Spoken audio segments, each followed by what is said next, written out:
د المان حکومت د 2025 میلادي کال جولای په 13 تایید کړ چې د افغان کډوالو یوه ډله چې ټاکل سوې وه له دغه هیواد اخراج سي افغانستان ته روان سوي دي. د المان د کورنیو چارو وزارت په وینا هغه الوتکه چې 80 افغانان لیږدول د المان د لایپزیګ له هوایي ډګر څخه الوتنه وکړه.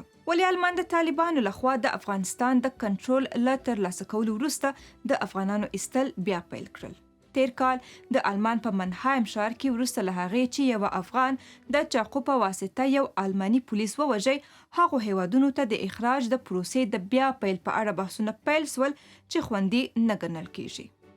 هغه مهال د المان پخواني صدراعظم اولف شولز د دې پیښې څخه یوه اونۍ وروسته د 2024 میلادي کال د جون پر 6 د المان د استازو په مجلس کې راڅرګند سو او ویل چې داسې کسان چې جرمونه کوي باید له المان څخه وشړل سي.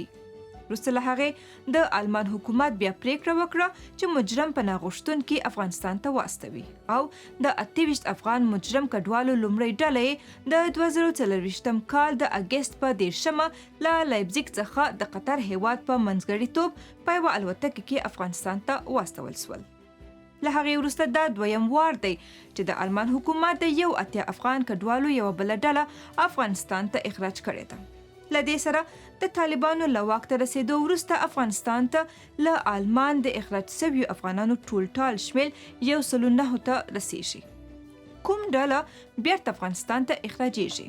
د ډیره هغه کسان دي چې په آلمان کې جرمونه کړي دي او د دغه راز کسانو د اخراج په هکله په آلمان کې ډیر ټینګار کیږي.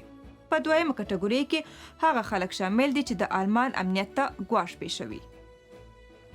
د هغو کسانو سربیره چې جرمونه یې کړي دي د آلمان حکومت هغه کسان هم اخراج کړي چې خطرناک دي یا د آلمان امنیت ته د ګواښ په توګه پیژندل سوي دي. او په دریمه کټګورۍ کې هغه کسان شامل دي چې د پناه غوښتنې غوښتنلیکونه یې رد سوي دي. په ځانګړې توګه هغه کسان چې جرمي سابقه لري یا یې په هکله امنیتي اندېښنې موجودې دي.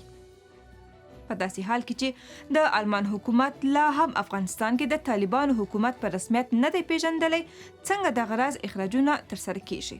د آلمان حکومت په وار ویلي چې د طالبانو اداره په رسمیت نه پیژني، خو په افغانستان کې د آلمان د ځینو ګټو په موخه په دوحه کې د طالبانو د دفتر له لارې له دې ډلې سره تخنیکي اړیکې ټینګې سوي دي. د آلمان صدراعظم فریدریش مرц وویل چې افغانستان ته د افغان کډوالو د بیرته ستنولو لپاره اوږدې خبرې اترې سوي دي. هغه یادونه وکړه چې آلمان د طالبانو اوسنی حکومت په رسمیت نه پیژني او ټینګار یې وکړ چې د دواړو هیوادونو ترمنځ ډیپلوماټیکې اړیکې لا هم ټینګې دي. همدا اوس چې موږ دلته ناست یو، له آلمان څخه افغانستان ته د اخراج سویو یوه الوتنه روانه ده. تاسو شاید پوهیږئ چې تیر حکومت هم تیر کال دا ډول الوتنه ممکنه کړې وه. په دې اړه خبرې اترې د اوږدو اونیو ترڅ کې ترسره شوي او تل له افغانستان سره تخنیکي اړیکې شتون لري.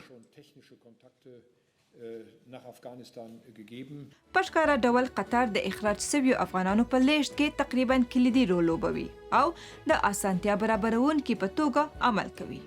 د افغانانو دواړه ډلې په چارټر الوتکو کې افغانستان ته استول سوي. د طالبانو د بهرنیو چارو وزارت په یوه اعلامیه کې ویلي چې د افغانانو دویمه ډله د آلمان حکومت سره د مفصلو خبرو اترو او د دوی تر کنټرول لاندې د بهرنیو چارو وزارت د قونسلګرۍ څانګې لخوا د اړینو اسنادو د صادرولو له لارې له المانه ایستل سوي دي. طالبانو په دې برخه کې د قطر له همکارۍ څخه هم مننه کړې ده.